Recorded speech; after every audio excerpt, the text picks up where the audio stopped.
Welcome to the podcast, Food Talks. I'm Dallas Townsend. I will be your host, and I act as the uninformed consumer asking a nutritionist all the questions that you have. Hello, I'm Jordan Townsend. I'm our resident nutritionist here at Naturally You, and I'm here to inform the uninformed consumer, answering and helping to unpack some of your more difficult nutrition questions. All right, well, today we're going to be talking about the scary and infamous gluten. We're going to go over wheat, gluten, and why it's a problem. Jordan, can you expand on that for us? Yeah, love to. First thing you have to understand about gluten is just a part of wheat. So when you hear people talking about gluten-free, what they mean essentially is it's pretty much devoid of either wheat, barley, or rye. Those are the three big, what we call gluten-containing grains. So technically gluten-free may not be wheat-free, but as you probably are aware, in America today, the most common source is going to be wheat. That seems to be our grain of choice. We use wheat for pretty much all of our production. Now, that really just simply goes back to us being Americans, which come from Northern European ancestry. That was the grain that they grew, so when they moved over here, that was what they brought with them. But if you look around the world, you probably notice in Asia, wheat is not their main grain. They use rice. If you look south of us, down into middle Central America, South America, maize, or what we call corn, is their grain of choice. So it's very interesting how when you start to look around the world, a lot of this is just based on simply too much of one specific thing. And that's what you really got to boil gluten in this whole wheat sensitivity, celiacs, gluten sensitivity, all these different names for a very similar set of symptoms. And the main thing they're causing for people are these digestive issues.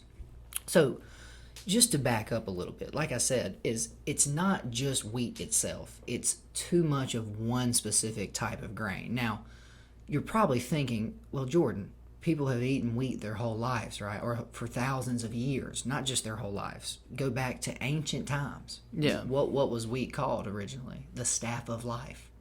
Yeah. So, manna from heaven. Manna from heaven, all kinds of different things. So it was actually just the first grain that we got control of, basically, is what wheat is. So the main thing you got to start with is what wheat was thousands of years ago as a wild grass that was domesticated by people compared to what we're growing in 2020. Could not be more different. So that's where you got to start with this, is what you are calling wheat, what you are calling corn is not even what it would have looked like a few hundred years ago, much less thousands of years ago. So that's the first big change we see, is when we started domesticating these crops, what were we breeding for? Well, we were breeding for high yield, disease resistance. That's pretty much it. We didn't care if it had all the vitamins and minerals in it. We didn't even care if how easy were these human digestive tracts at processing and breaking this down. Turns out they're not very good. We'll get to that in a minute. But that's what happened, was we simply looked for how can we grow more. The problem is, as we started to grow more, we also started to what? Overeat. That's the other part of this as well. So besides the wheat changing, now we're over consuming it. So it changed and we're overeating it. It's a double-edged sword. So that's why gluten and all this stuff starts to get sort of what we call a bad name. Is because when you look around your food aisles today, every single thing in it has wheat or some form of wheat. Some type of grain. A wheat product. Yeah. Well, now you're making a better point. If nowadays, even the gluten-free stuff, those aren't health foods. Why? Because they're usually made out of... Sounds like a health food. It's marketed as one, too. So that's why, just to help people not feel dumb, you're kind of sold the idea that gluten-free is going to be this super healthy, better version. It's not. It's just devoid of one specific grain, which is wheat. Now, as we know, corn is not a health food. Rice is not a health food. Those are extremely starchy, high-carb grains. That's all they are. And as you'll start to see, we'll get into this a little bit later too, is as you look around the world, in Asia, you know what they don't have? Wheat and gluten sensitivity. You know what they do have? Rice sensitivity. At about the same rates that we have wheat sensitivity. About 1 to 3% of Asian populations have some form of of rice sensitivity. I was going to say you don't hear about that often, but I guess why would you? Right. You know, living in America, no one's sensitive to rice. Like, Because, of course, it's not the cheap grain that we've overconsumed for. Again, that's what people don't really need to think about. This is not something that just happened. People have been eating wheat for generations after generations after generations. So it's that combination of the quality going down and the consumption going up. So just to give us a little bit of a starting point here is let's start with wheat. Because again, what we think wheat is today is not what wheat has always been. More importantly, what we call landrace strains or the original heirloom wheats, those are things like einkorn. Now, that's a very specific type, and you can actually even buy einkorn today. Places like Young Living, different organic grocery stores and stuff like that will actually sell einkorn wheat. The main difference in einkorn wheat and the wheat that we grow today is that einkorn wheat is naturally low in gluten. So what do I mean by that? The average gluten percentage in einkorn wheat was only about 0.5 to maybe 1 to 2% max.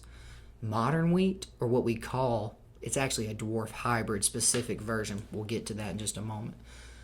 The average gluten content of what we see today is about 10% wheat gluten. So that's a tenfold increase in the amount of wheat gluten present in the grain. So besides just the yields and the stuff we've changed, we've actually bred up for these things because as you increase gluten, if you've anyone who has eaten a gluten-free product compared to the regular one, the main thing you notice is it's not as soft. It doesn't have that good mouth feel. It doesn't work as well when you're baking with it or cooking with it. Because that's all this gluten is. Gluten is the glue. That's the easiest way to think about this whole thing. It's just what gives the bread, the dough, some strength and resilience. so over time, wheat hasn't always been a problem. But when did scientists, whoever's working on this, decide, hey, we can start trying this? Did that start in the 50s, the 40s, earlier? When did they was it a slow process, or did one day they're like, bro, I got some gluten over here. It's soft. It's good. Let's throw it in that wheat. So you actually ask a great question. You've actually got the time frame pretty accurate. It's right about the end of World War II. So think 1940s, early 1950s. Mrs. Maisel, yeah. Early 1950s. What happened was we had this explosion in industrial things. As most of our clients probably know, and our listeners probably know, this is when plastics burst onto the scene. This is when all of these medications come onto the scene. We get our first antibiotics. We get all of these quote unquote miracle drugs. So it really was almost a scientific revolution right at the beginning or at the end of World War II. We were the foundation for that. We were where a lot of that think tanks and ideas came out of. So what happened was it wasn't even, again, malicious. It was simply they took wheat varieties from around the planet.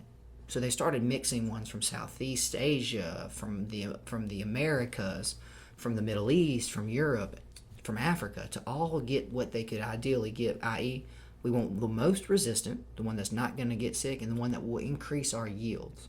So what they ended up with was specifically a very, very special type of what they call a dwarf hybrid variety, meaning it has a really short life cycle. That's why it's the dwarf version, meaning it doesn't have to grow nearly as tall before it's ready to pick. That immediately increases production.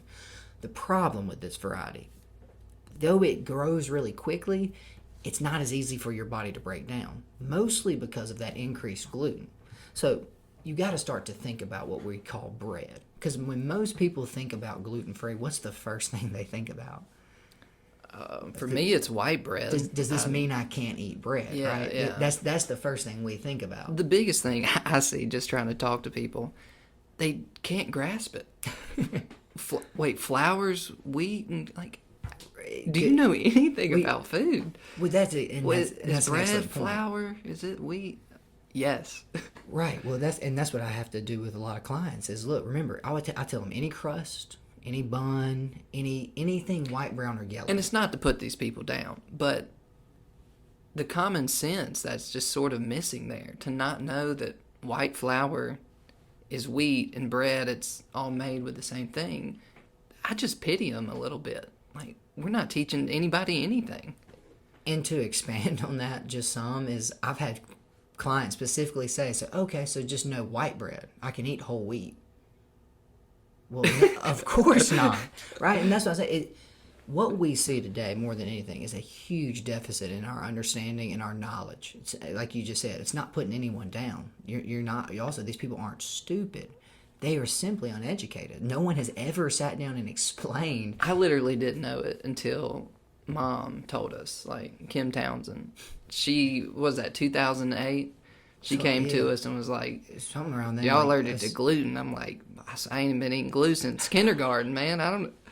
You know what our first breakfast was that next morning? Uncle Ben's grits.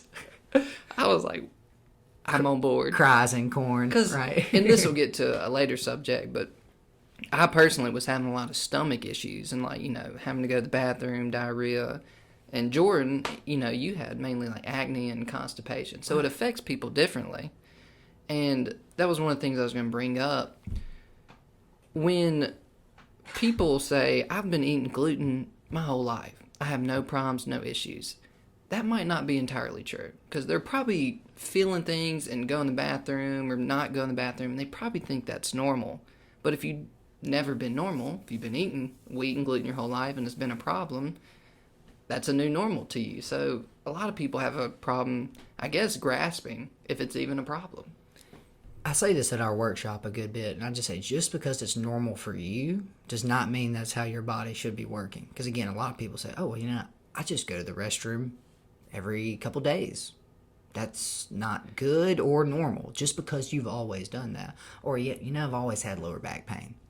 Okay, that's fine. There's nothing, that's not anything you necessarily need to be too stressed about, but that's not normal. That's what we have to make the difference between is which one do I really, how's my body supposed to be working versus what I've experienced. Because some people just say, oh, I only sleep 3 hours a night.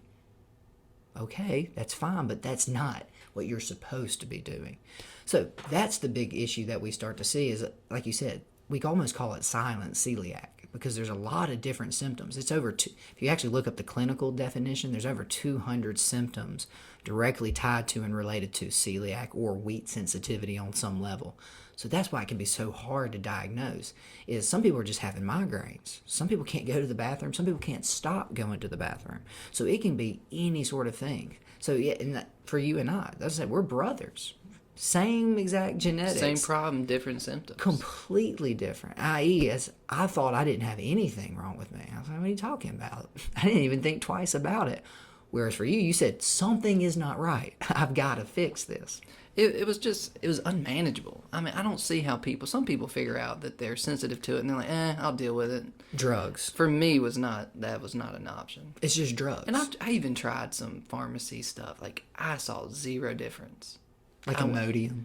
No, Peptide. like, they gave me, I don't know what it was even called. Some prescription name for, like, constipation. Did not help at all. Really? I don't know. I mean,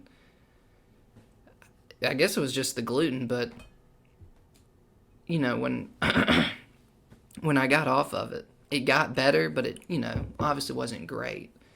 But that was, I mean, 2008, what was that, 12 years ago? I would say now I'm fine. Like, I'm the best it's ever been. Those first 4 years after, it was better, but, you know, I had a lot of issues, I guess, from just destroying my body with gluten. So it's not an immediate, I stopped, I was perfect. It was a process, but unfortunately, people might not want to hear this. 12 years later, I feel like I'm cured. I feel like I'm better. Right. So I'm normal, you know. Well, I'm glad you mentioned it because that's what I really wanted to talk about, to go back to what you were saying. Is people say, well, I've eaten wheat my whole life. It hasn't bothered me or affected me. Wrong. It's just like my favorite comparison for that is cigarettes. When you smoke a cigarette, is that going to kill you? Is that going to make you die immediately?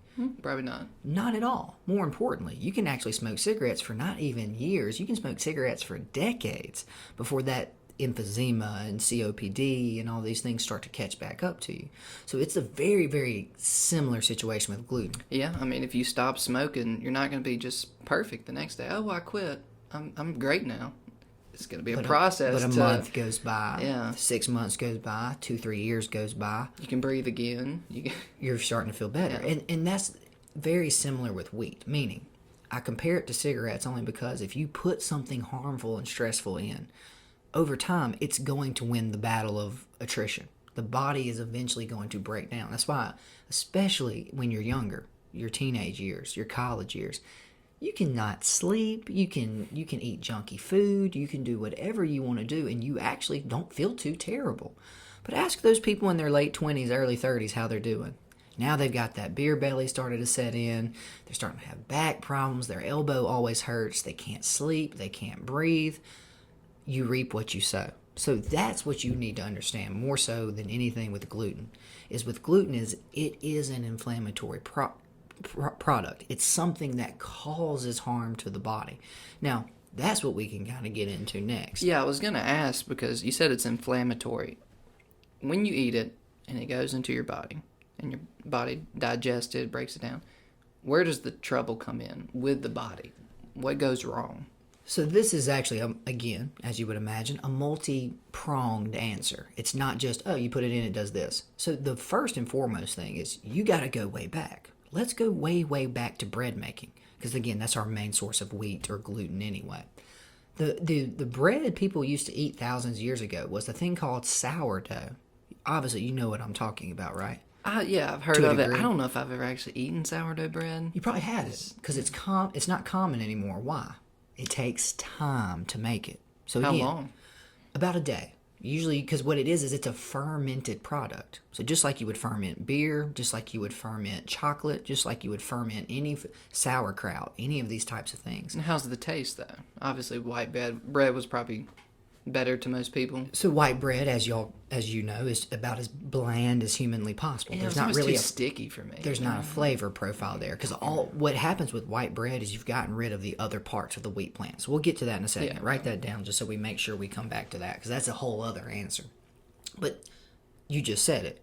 White bread is easier for most people because it's not going to taste wangy. It's not going to have that kind of fermented beery. Well, yeah, the meat gives it the flavor. Really, it's just kind of a filler. It's a medium. It's a way to get the stuff inside the sandwich to your mouth. It's just a transport mechanism. That's what I finally, being gluten free for almost a decade. That's what I've learned is you don't need bread like you just don't want to grab the meat like you thought you need bread. Yeah.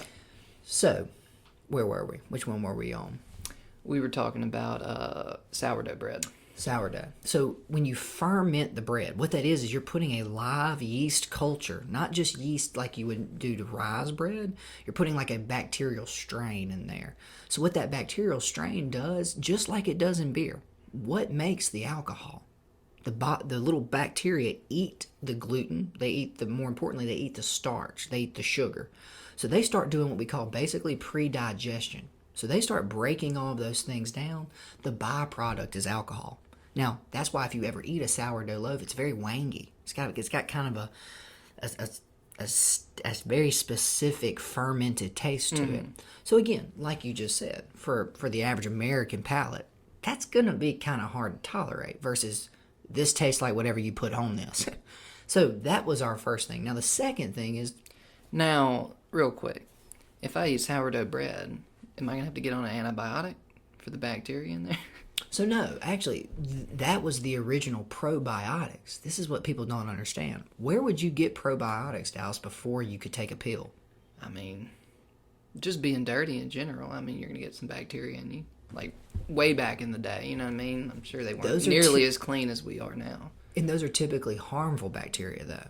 Well, some good, some bad. You know, it's billions, right, of bacteria all around you, but you get that good bacteria from the bread, I guess. 95% of bacteria are pathogenic, meaning they will harm the host. About 5% are what we call probiotics, meaning they're neutral. They actually want to live in us and live off of what we eat. That's pretty crazy. So that's what I was saying. To think about that. Just to get, that's what I'm saying. You're not wrong, but most of the bacteria are not helpful. More importantly, they're harmful. Think staph, think strep, think E. coli, those types of things. Well, good thing the sourdough bread the bacteria was good for you, or so that was good enough for you. And what it was is that people really don't understand this, but most probiotics are not bacteria. Most probiotics are actually forms of yeast, or different if you really want to break it down, different fungi. Wow. So that's what's even crazier about it, is we always assume bacteria, but there's actually all types of probiotics. Not very many viruses. That's an outlier. They're mostly either some types of wild yeast strains or what we call probiotics, bacteria that are good for us, but those are even very, very rare, meaning the main ones that are going to be the good guys are the slow bacteria. I'm digressing though. I'm getting way too far down the rabbit hole. So the first one was sourdough. What was the second one you were about to say? Well, listen, sourdough bread specifically, the difference between it and bunny bread is when you make sourdough, you add that starter to the dough and you leave it for 24 hours. That's doing a form of pre-digestion. That's why fermented food is so important. I didn't know that. Things like kimchi, things like sauerkraut, all these different fermented foods are, more importantly too, the big popular one nowadays are the, what's the little tea? I can't think of it. The little tea? Yeah, it's a fermented tea. It's the one kombucha. Kombucha. I didn't even know it was fermented tea. I've heard kombucha. That's why it's popular. SCOBY is the bacteria in there that you're drinking. So that's what I'm saying. It's kind of getting some resurgence. But if you go back, that used to be how you had to make bread. Not because there was no other way, but every day when you finished making all of your bread, you had a little bit left over. That starter would be used the next day on the next round of bread. So this is what's even more interesting. When you make something like bunny bread today, you know what the total time it takes to make bunny bread? Is 27 minutes.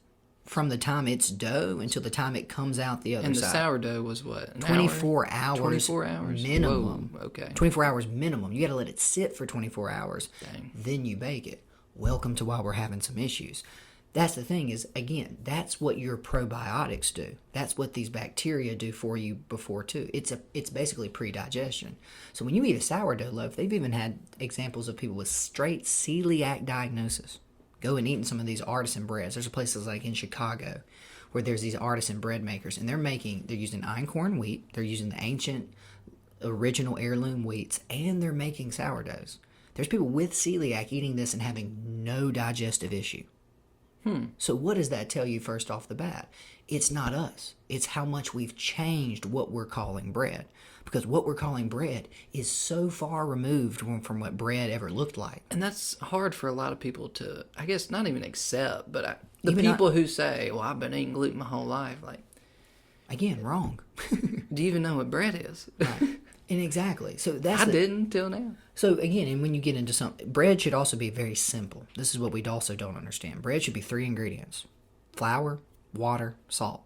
Now, yeast is the 4th optional ingredient. You can have unleavened bread, leavened bread. Yeah. Go look on the back of a bread label.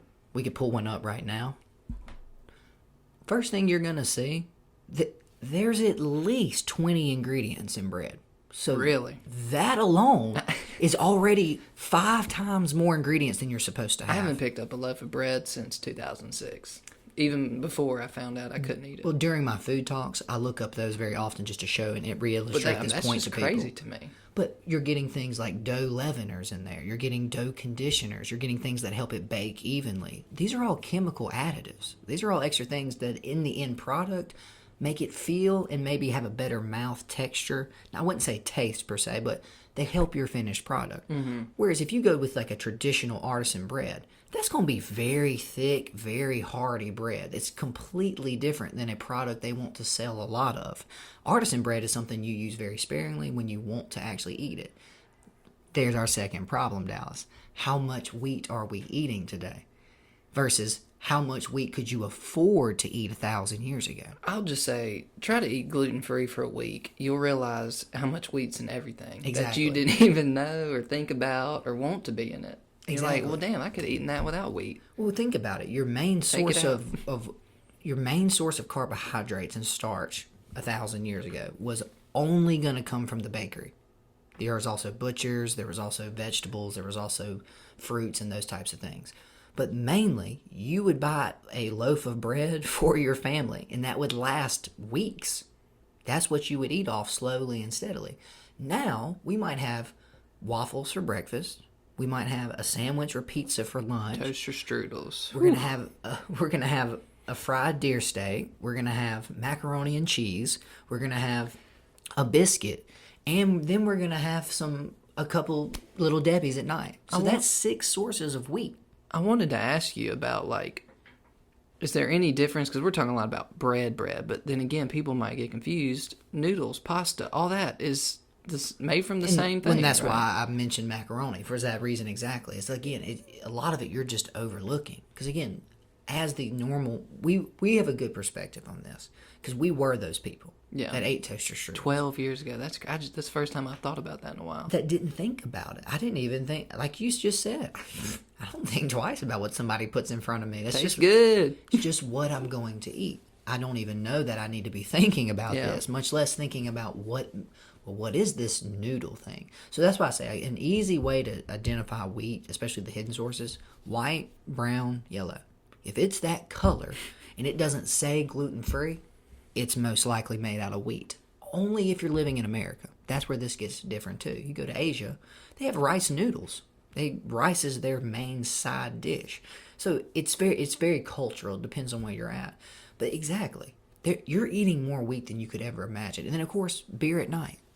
Beer is one of the main. That's liquid bread, people.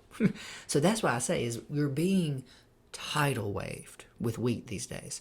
Now you start to see the issues. So now that we've gone through what it is and how much it's changed, more importantly, how much we're consuming, why is it even a problem? Because you don't hear about anybody getting sensitive to apples, do you? You don't hear about people having issues with fruits. And we eat a lot of fruit. Or even sugar would be a better example. Because we For the most part, people can be strange. You know what I mean? People can There's find a way to always be outliers. allergic to something. But there's a huge segment of people having a problem with bread. specifically. So, yeah, you were kind of diving into it, but what goes on in the body, different avenues of why it's a problem? And that's why the sourdough is good for you, because what you got to break these things down to ultimately. Gluten is just a protein molecule. Now, there's a lot of proteins in wheat. There's things like gliadins, gluten, all types of things. So the thing that happens is the longest part of your body is your small intestine. It's about 30 feet. So this is the other thing we forget, is when you eat that food, what you see come out the other side might take sometimes between 7 and 10 days if you're eating something that's what? Sticky, thick, hard to process and break down. So welcome to the gluten issue. The main problem we're having with our digestive tract is you're putting the sticky glue down your drain pipe. And then you don't know why the sink's not working. Clogging it up. It's so straightforward, it's almost scary. The weird thing is, again, for me, is the exact opposite.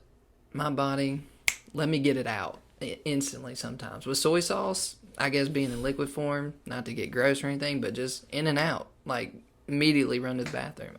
And that's why It's everyone's amazing. different. My body had more of the inflammation causing constipation, meaning my colon or my small intestines would inflame, and that reduces the amount of area you have. So it's very interesting. Yeah. Whereas your body almost went into the opposite panic mode of forced elimination. Seriously, So- it's crazy. So and again, it's more just what is your body's what is your body's choice on the matter. So the biggest thing that we found with gluten, besides just overeating it, and one more importantly, not pre-digesting it like we did for thousands of years, is there's these things, these gliadins and these glutens. So you have these things in your small intestine called cilia. These cilia are what actually touch and absorb the broken down nutrition from your food. So the thing is you have what we technically call little gaps, because there are all these little hair-like fibers. There's billions of them.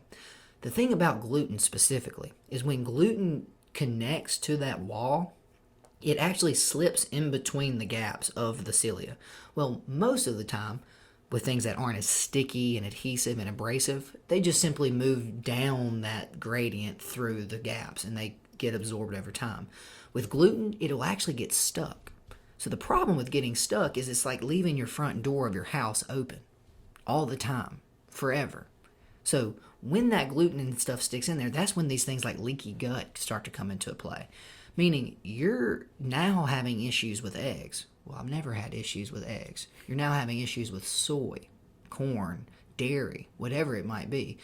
What happens is when that junction's left open and then you eat something else that might be offensive or stressful to the body, it now can slip through and end up in what we call the bloodstream. Now that you mention that, I stopped eating eggs for a while. Like when I was eating gluten and when I stopped, eggs started kind of messing with me too. In the same way, I'm like, I've been eating eggs forever.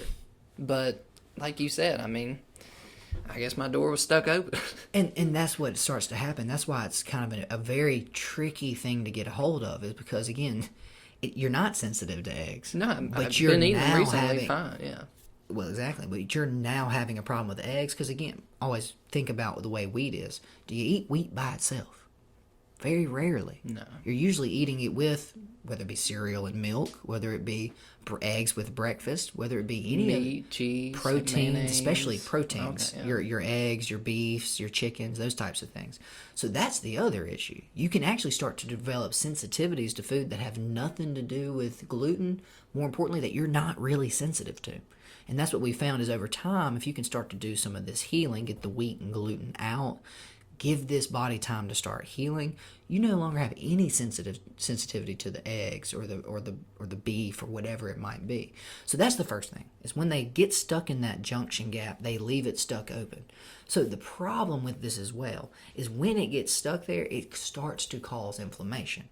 So that's what celiac is. Celiac is the autoimmune version of wheat or gluten sensitivity.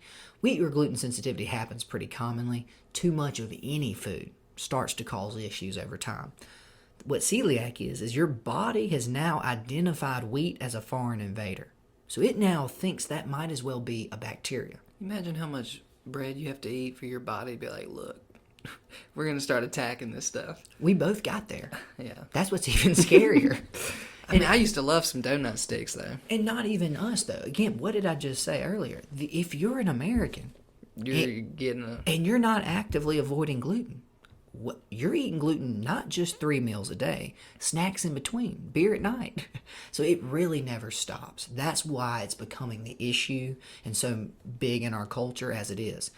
We're being overloaded with one specific thing instead of eating a variety of different grains all the time. So what happens is when it causes that inflammation, your body has now seen it as something it needs to not just eliminate. It sees it as something it needs to destroy. And that's when you get into the autoimmune side of this, where you start to have your white blood cells come in and start trying to attack this. The problem, that gluten is still where? Stuck in your cilia, in your small intestine. So the body actually starts attacking the tissue the gluten is stuck in. So that's why when you get to the severe level that we did is it starts to cause way more serious issues because your body now thinks your immune system now is on high alert 24/7, meaning you eat an egg. Now it's attacking eggs because it's so scared. It's got all of its defenses raised and somehow this keeps getting in. So that's why these foods can start to cause long-term, not just digestive issues, but suppress your immune system, cause all kinds of other crazy symptoms. That's why I said earlier, celiac and all that has specifically 200 different individual symptoms it can cause because it just depends on you. What is your body's response to it? Is it mild or is it severe? It can be either. And honestly, it can be anything in between. Okay, so we've kind of covered where it came from, why it's a problem. Now what? Going forward, I mean, what would... not even suggest, but like what other alternatives are there out there to like what's probably the best, you know what I mean? Because if all grains too much are bad for you and you know gluten-free is still not that much better for you, you know, So we'll start what's the there. go-to? Gluten-free is better. And we start with that simply because You get out the glue. it's not a double-edged sword. Yeah. That's what I always tell people. If you eat a gluten-free cookie, it still has a huge carbohydrate, which is a huge sugar load. It has sugar added as an ingredient, but it also isn't that sticky, inflammatory version of the grain. If you get it made out of rice, rice is not a health food, but it's not going to do the damage that wheat is. Neither is corn, neither is almond flour, quinoa. That's the thing. Anything you get gluten-free is going to be made out of a different type of flour, whether it be tapioca.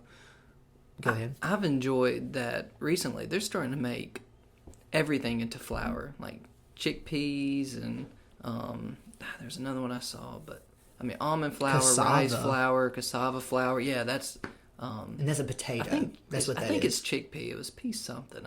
But cassava was the other one. They make those gluten-free wraps. I mean, this stuff didn't exist when we first got our diagnosis. We're just left out in the dust. Like, all right, well, here's some Uncle Ben's grits the rest of your life. Yeah. It's so crazy to see it change in 12 years. Yeah, when we went gluten-free meant you don't eat bread. There's no replacement pasta. There's no replacement buns. And you read the ingredients of everything. There's no on the front of the box, hey, So it might have been gluten free, but it was not labeled as such. So you had to read everything. Like, And this is another warning I give my clients. Gluten-free is a marketing term nowadays. That's why I tell because the first question I get is, how do I know? I said, well, typically it's going to be in big, bold, bright letters GF. on the front of their box saying gluten-free. Because it is that. Because like you just said earlier, people have now associated it with a health food. It's not. All it is devoid of one specific stressful thing. But again, you start eating too much rice, you can end up in the same thing. Now, genetically, probably not, because your ancestors didn't eat rice like that, and your grandparents didn't eat rice like that. And that's why we, specifically in North America, are seeing wheat as the issue. Whereas, like I said earlier, in the Asian continent, they're seeing rice as their issue. Overconsumption of a low-quality grain. That's what this boils down to. So yes, like you said, when we first went gluten-free, that just meant no bread, no pizza, no pasta, none of that. That would be the ideal diet anyway. That's what people don't understand. So when it comes down to it, if you're having a problem eating the wheat grain, try rice, try another grain that works for your body. Because you got to eat some grains, you know what I mean? Like, obviously not overdo it, but find one that works for you, that you don't have issues with, I guess. Precisely. Now, we're even getting into more trendy stuff like cauliflower rice is starting to become popular. There's a lot of other alternatives and The replacements. best one, shout out to Ancient Grains. They use tapioca flour. That stuff is so good. Their pizza, my lord, and their buns. I use their buns for hamburgers. Game changing. Well, just to expand on that, why that is tapioca actually is very stretchy. It's got that gluey, sticky. Now don't tell me. It's got that gluey, sticky thing. So that's why I'm in trouble. Well, that's why it has that same mouthfeel and taste. It works well on your palate. Well, I try to alternate those buns with just regular, like, I think it's rice flour or. Well, you know why you don't need to be Try afraid. to alternate. How much tapioca are you eating outside of that bread? 0. Precisely. And welcome to why you most likely will never have an issue. It's so good, dude. I can't even explain it. It literally tastes like I know gluten bread because it has that, that kind of stretchy, gluey texture. This is not our first advertisement. Yeah, But Dallas loves Ancient Grains. I would definitely recommend it. If you're having a hard time, like if you get the diagnosis, like, look, dude, no more gluten for you, try Ancient Grain. You'll like it. And this is the problem. In modern society, like I was saying, you got to think of wheat sort of like cigarettes, sort of like sugar. Sugar is not going to kill you, but every person you talk to knows they should not eat excess sugar. Wheat's the same way. It's the same way for 2 reasons. One, it's a simple carbohydrate, which means to your body, a biscuit and a plate of Jell-O are the exact same thing. They're just sugar that's going to be broken down into glucose and used for fuel. So if you eat a granola bar full of wheat and you eat, like I said, just fruit, it's the same exact metabolic process. It's no different. So the biggest thing we lie to ourselves about is things like pretzels. No, pretzels aren't that bad for us. They don't have any sugar. They don't, but they're pure carbohydrate, meaning in 2 steps, they're glucose. So to your body, it's no different. So that's where wheat really becomes an issue. Besides just the things that are unsweetened breads, pretzels, crackers, think about how much wheat, or more importantly, baked goods, have sugar as an ingredient. Cupcakes, cookies, all of everything. So that's where the real issue becomes. Is now, perfect example is a cake. Cake is the absolute worst version you can get. Why? One, it's actually cake flour is typically milled down more. So the more fine the flour, the more inflammatory it is. I bet you're really fun at parties. Hey guys, just want to let y'all know cake will kill you. I make a note to keep professional Jordan in the office and to keep social Jordan outside of the office. But yes, if you really break cake down though, cake is flour, which is just a bunch of sugar. It has sugar as an ingredient, and then it has another layer of sugar put on top. So that's what cake really is. That's why you feel so crappy after you have a bunch of cake and ice cream and a Coca-Cola. I mean, it's really good while you're eating it, though. And again, what you're really feeling is, I always tell people this too, if you're not careful, if you go to like a wedding, even if you don't drink, you'll have that kind of hangover-y feeling afterwards. That's because the liver is what is getting hit and burdened with all that stuff. So alcohol and sugar, not that much different as far as how they'll make you feel. The only difference, alcohol dehydrates you. That's why you typically have a headache after drinking, but you'll have that same kind of fogginess, slow moving, sluggishness the next morning from sweets, just like you will alcohol. Well, to oversimplify all of this, my takeaway is moderation. And kind of consider your ancestry to see, what grains your body's probably better at handling. For me, I love rice. Rice has never given me a problem. An issue. So I'm rice meal. You make it out of rice, I'm good. I'm ready to go. And again, you can start to overconsume those, like I said, in the sense of a cookie is a cookie. But it's not a double-edged sword. At least it's only a single edge. You just have to deal with the sugar and the carbs in there. But again, ultimately what you have to understand is wheat is inflammatory because of how much we've changed it and how we don't produce it the same either. So what we're getting as our final product, our bodies haven't actually seen before. Typically a lot of those glutens and gliadins and sugars and starches have been broken down by that bacteria in a sourdough bread. So when you get this version that we're getting now, that's when it becomes the problem. So that's what I would tell people. Most people, if you can't get gluten-free 100%, at least reduce it down to one meal a day. Because like you said, like I tell people, you can't put a bad thing in and get good out. Now, do they sell bread, wheat bread, in your local Kroger or anything that doesn't have any gluten? Do they still sell 100% wheat bread? I know it's tougher. I know a lot of people don't like it as much. But do they still sell that? What you're trying to say is whole grain. Whole grain. And that's what we've changed a lot too. Even the whole grain bread today is not what the whole grain bread was a long time ago. They're still putting a lot of the stuff to They're still processing the flour too much. Mostly in the sense that you have three parts of a wheat plant. You have the bran, the germ, and the endosperm. So the bran's the fiber. That's the hard outer shell. The germ is the fat. We actually have a supplement here called wheat germ oil. So that's actually the fatty, vitamin E rich part of the plant. Then you have what's called the endosperm. That's the white starch. So when you have white bread, guess what you stripped away? You got rid of the germ, you got rid of the bran. The main reason they do that is when you leave fat will go rancid. So if you don't get rid of that germ, it's not shelf stable for very long anymore. So all of this was simple economics, guys. It was how much can we grow? How long will it sit on a shelf before it goes bad? The problem, most of the good minerals, vitamins, fiber are in the bran and the germ. There's almost zero nutrition besides carbohydrate, starch, and sugar in the endosperm. So that's where we've screwed ourselves up. Not through any sort of malicious plan, through simplicity. Let's make as much as we can and make sure it doesn't go bad.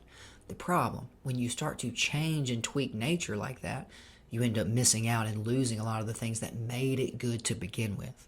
So what we first figured out is that how do you keep a population happy? Cheap food.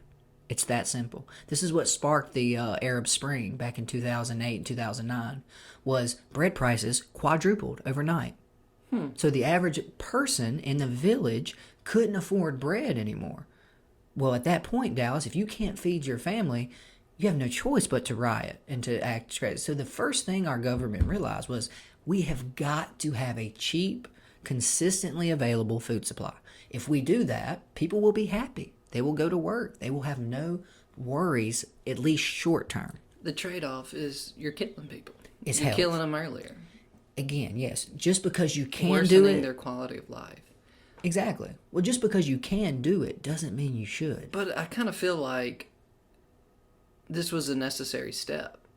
You know what I mean? Because, you got to get everybody fed. Right. They weren't as smart as we are now. Not that we're geniuses, but they didn't have internet. We're looking back in hindsight. Yes, exactly. So maybe this was the only path there was. Feeding everybody, then getting everybody to a point to where, look, all right, we can start making food healthier again because we have huge infrastructure to not only grow natural products, but we now understand. Yeah, we understand. That what we're doing, like I said, it goes back to our first podcast. Processed food versus fresh food. When you change the food and make it shelf stable, you lose something. That's what we didn't understand to quite the degree we're seeing now, is when we have all this white, cheap flour everywhere and people are eating mostly that, you start to have all sorts of health problems. Is that why the gluten-free bread is always in the freezer? Well, mostly because they don't put a lot of... Remember we talked about those 20-plus ingredients? Mm-hmm. there's all types of preservatives in that bread. Besides the conditioners and the leaveners and all that stuff, there's preservatives. There's things to make sure it does not mold. That gluten-free bread just doesn't have either the capital. More importantly, they don't want to put those types of things in there. They don't want to put mold inhibitor in your bread. Just eat your bread in time. But Bunny Bread says, why do that? If you just put this chemical in, it'll sit on the shelf for 6 months. Who's hurt? The consumer long term. What? And then just to really circle fully back around to make you realize how right you are about that. What the government thought, okay, first thing is it makes sense to do this. They started buying up small farms. They started consolidating. They said fence row to fence row. That's how we want you to plant. No more of these small 6, 7, 8 acres. We want 600, 800 acre farms. So first thing that does is it gives you a consistently cheap supply of wheat and grains at all times. The second thing is when you process that out, like I said, most of your fat-soluble vitamins are in the germ. Most of your good fiber and other minerals are in the bran. So what happened was, if you ever heard of it, enriched wheat flour? Why enrich it, Dallas? Because we took out all the stuff that was important. This was actually a deposition in front of Congress, because the guy came. He was working for some giant food corporation, and he came into Congress and started asking them questions. And the congressman heard his spiel, and he said, "So why do we need to put all of these vitamins and minerals back in the flour?" And the guy's answer was, "Because God put them there to begin with, and we took them out." Mm-hmm. So that was the irony of it, is we've started to, even within the first 20, 30 years, realize, we're actually making people sick, feeding them this nutrient-depleted version of flour. So then we had to start adding in vitamin A, zinc, all these other vitamin Bs. That's because they were gone, meaning they were already there along, but it's not a shelf-stable product if you don't do something to get rid of them. All right, well, I guess we can wrap this up. I had a few more questions that were a little off topic I thought about when we were going through all of it. Yeah, sure, shoot. Let's see if we can mix them in there. So you've heard about the seed vault in Antarctica? Do you think those It's are... not Antarctica. Not Antarctica. It's Greenland, I believe. Wherever the seed vault is. Do you think they put the good version of the wheat seeds in there? Or do you think they got the genetically modified ones? They actually have all of them. I've actually done GMO some looking. ones too, so they have the ancient ones that we don't grow anymore, and they have the newer ones. They have every one. Question on that is how do you know you got an ancient seed, and where'd you get it from? So they're called land races. So that means they're the original seed from that area. So they go to Kenya, and they go to the farmers. That hasn't been changed. And they go, can we have some seeds? Gotcha. And they go then you said, how do you know? They go back to a lab, they grow it. Okay, well, this one's 3 times taller than what we would call our standard wheat, because they always have like a comparison or a control in the experiment. So they grow them and look at them, and then they go, okay, well, then we know this is the seed, so they'll keep a handful of them. So they have it. That's what's crazy about that seed vault, is they've gone all over the world and gotten individual version. Because again, if you really break it down, plants are just as diverse as animals. We don't really think about that, but there's hundreds of varieties of wheat. There's thousands of apples. There's tons of citrus fruits. Just because they're not in your grocery store, you forget about that. But there's actually all types of different varieties of everything you could imagine. Apples, for example. Mm-hmm. You realize apples weren't edible until about 100 years ago. Yeah, I saw a chart on Reddit that there was some guy was like collecting all the different kinds, and there was like at least 28 on one page. That was just the ones he was able to grow in his yard. Yeah. That's all those were. Those weren't even all the apple varieties. That's crazy. And the other question I had, you kept saying people drink their gluten too, so it's not only that you're eating bread, you're drinking beer.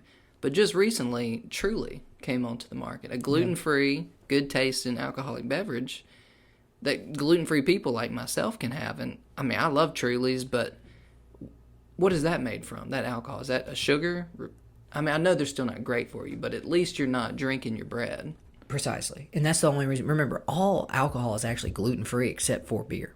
Beer is the only one that you got to watch out for. Wine, you just asked, how do you make wine? You ferment grapes. Yeah. Well, there's no wheat, barley, or rye. Do you know how they make the Trulies? Truly is just some sort of sugar that they're fermenting. I'm not sure if they're. I think they're using fruit, if I'm not mistaken. But all they're doing is they're using even more refined process. They're just making bacteria eat sugar, and then making alcohol and then adding that back to their product. I just can't believe it took this long. The market didn't demand it, like you just said. I've been demanding it since you and 2008. You and I 10 years ago were not of even legal drinking age. More importantly, we were kind of the first crusaders.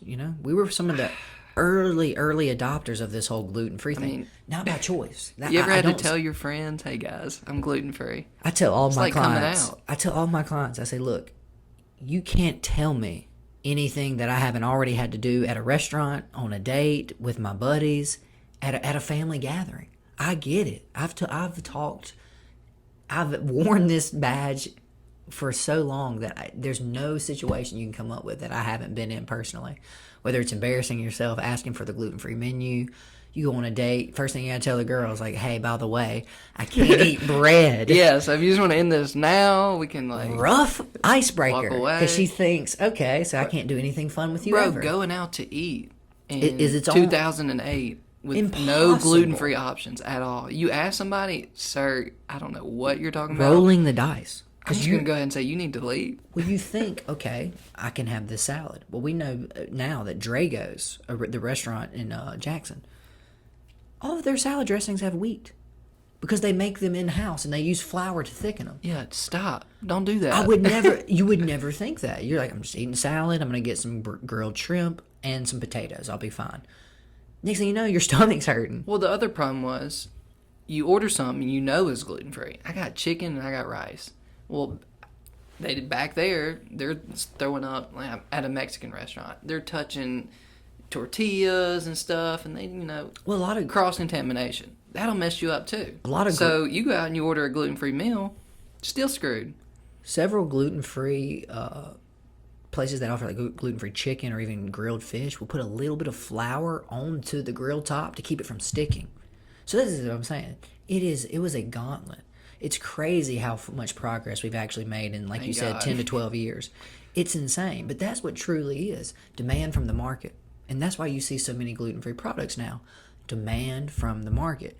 This is what Americans and people mostly do not understand is you're actually in charge. If you want to see different food, stop buying those foods and start buying the other ones. These companies are going to follow you. More importantly, they're going to follow your money.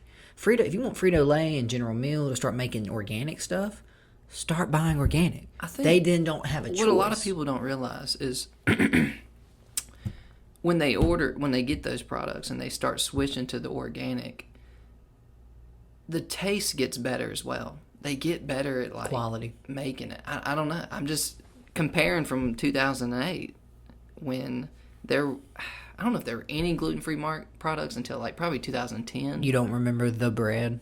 Oh gosh, was it that tapioca energy bread? And it wasn't frozen. I want to meet those people. Back in 2008, slinging the furs. It's not great. And it's awful. Terrible. And that's what I tell my clients when we meet with them. I say, look, because they go, oh, I tried that gluten-free bread. It was terrible. First question, what brand?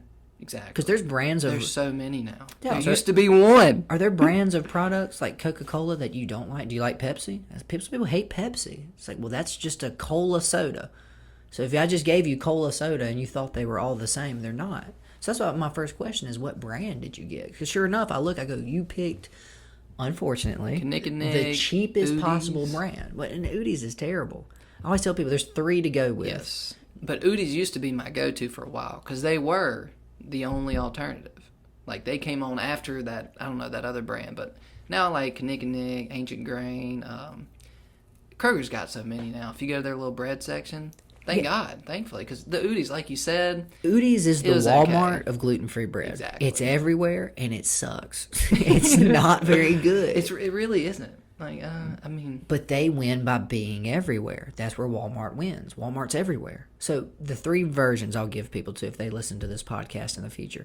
My favorite ones are either Little Northern Bakehouse, found mostly at Fresh Market. You can get all of these off Amazon nowadays. That's what's crazy about this. 3 Bakers. 3 Bakers is really good. These are all also going to be in the frozen section. Just have to mention that.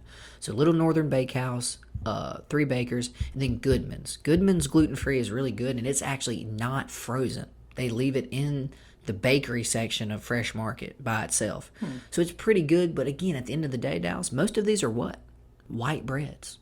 So that's not a health product, guys. That's what I try to help people see is I'm transitioning you away from the one specific thing you're overeating, but don't think that white gluten-free bread is all of a sudden healthy for you. It's not as damaging to you, but it's not good for you. That's a big differentiation I to usually make. get some, and will vary, but I get some of the, it has flax seeds in it sometimes. I don't know what. The seeded bread is my favorite from Those can be pretty good. Little Northern Bakehouse. It's just called, and it just says on it, it's in giant letters, so delicious. And it really freaking is. It's big pieces of bread as well. My biggest complaint that I get with Udi's from my clients, that bread was about the size of my palm, Jordan. You go to Kroger. I cannot think of the name. It's like 5 bakeries or 5 something. Those pieces are big. Like it's come so far, but well, I think we've been talking a good minute about bread. If you have any other questions, guys, y'all just hit us up on Facebook. But I think we've covered the majority of it. So, gonna wrap this one up. It's been a good talk, and we'll see y'all next time.